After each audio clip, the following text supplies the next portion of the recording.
وجرح المشاعر مثل ضربة رصاص. هذه الشيلة من كلمات الشاعر شوقي بن سورج، أداء يعقوب الحمزي.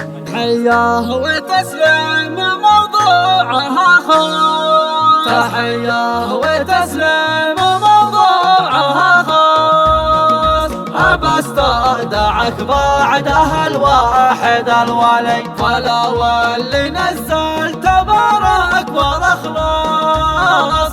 ترى صاحبك فوق عرش المعالي، ومع أنصهم المنايا تحرص، وترمي ورمياتها دايم ثقالي. وباب المفارق يسبب لك نقاص على الروح والنفس والحال والمالي. كرهت المعاتب وانا راعي اخلاص، واذا كنت غالي فانا راجل غالي. حدود الليالي مثل سيف قصاص، ولا سلمت كل قدوة مثالي. وجرح المشاعر مثل ضربة رصاص، يبنى الأثر لو طبيبه موالي. تحياه وتسليم موضوعها خاص،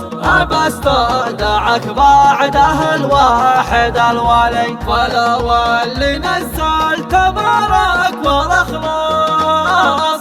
ترى صاحبك فوق عرش المعالي، ومع أنصهم المنايا تحرص، وترمي ورمياتها دايم ثقالي.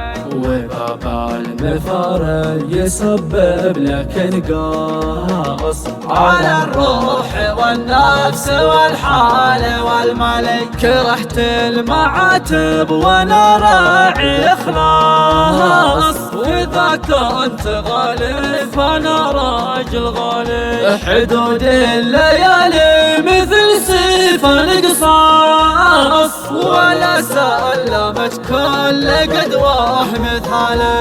وجرح المشاعر مثل ضربة رصاص، يبنى الأثر لو طبيبه موالي. يبنى الأثر لو طبيبه موالي. يبنى الأثر لو طبيبه موالي.